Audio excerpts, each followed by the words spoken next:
ओम शांति। मैं कौन हूँ? मैं कौन हूँ इस प्रश्न के आते ही हमारे मन में मैं स्त्री हूँ या मैं एक पुरुष हूँ, मेरा अमुक नाम है, मेरा अमुक काम है, ऐसे उत्तर आने शुरू हो जाते हैं। आज अधिकतर लोग यहीं तक अपना परिचय जानते हैं, लेकिन इससे अलग हमारा एक वास्तविक परिचय भी है। वो ये है कि जिस शरीर को हम स्त्री या पुरुष का शरीर समझते हैं, उसी शरीरों को चलाने वाली हम चैतन्य शक्ति आत्माएं हैं। आत्मा अर्थात परमात्मा की संतान, निराकार परमात्मा की निराकार संतान आत्मा, जिसका अपना कोई शरीर नहीं है। वो एक प्रकाश का बिंदु है। लेकिन जब यही आत्मा प्रकाश का बिंदु जिस स्त्री या पुरुष के शरीर में निवास करने लगती है, तो वो शरीर को चेतना देती है, जिससे शरीर जीवित कहलाता है और जिसके निकल जाने पर शरीर मृत कहलाता है। इसका अर्थ हुआ हम आत्माएं शरीर रूपी यंत्रों को चलाने वाली बैटरीज हैं। ईश्वर की संतान होने के कारण जो ईश्वर के गुण हैं वही हमारे भी गुण हैं। ज्ञान, पवित्रता, शांति, प्रेम, सुख, आनंद, ये सब हम आत्माओं के भी गुण हैं। इसलिए जब हम इन गुणों में स्थित होते हैं तो हमें बहुत अच्छा लगता है, क्योंकि ये हम आत्माओं की वास्तविक प्रकृति है। जैसे शरीर के अलग अलग अंग हैं, जैसे आँख, कान, नाक, मुँह, हाथ, पैर इत्यादि, वैसे ही हम आत्माओं के भी 3 अंग हैं।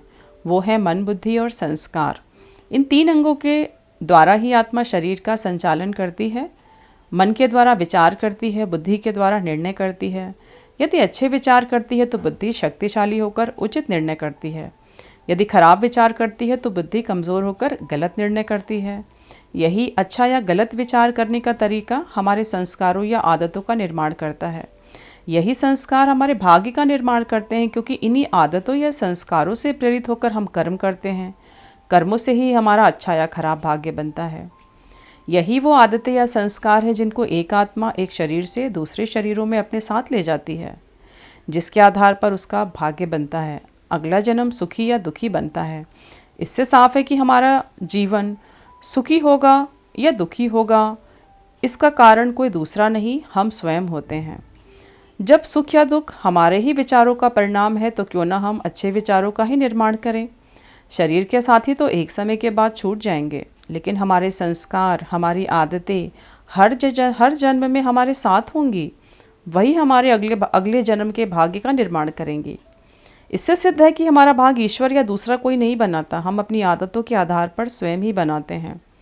अपना सुंदर भाग्य बनाना अब हमारे हाथों में ही है। तो आज से खुद को शरीर देखने के बजाय स्वयं को आत्मा जाने और शरीर की देखभाल करने के साथ साथ अपने हर जन्म के साथी मन, बुद्धि और संस्कारों की ज़्यादा देखभाल करें। इसके लिए मन से अच्छे शुद्ध विचार करें, बुद्धि को ईश्वर के साथ जोड़कर मन को शुद्ध बनाएं।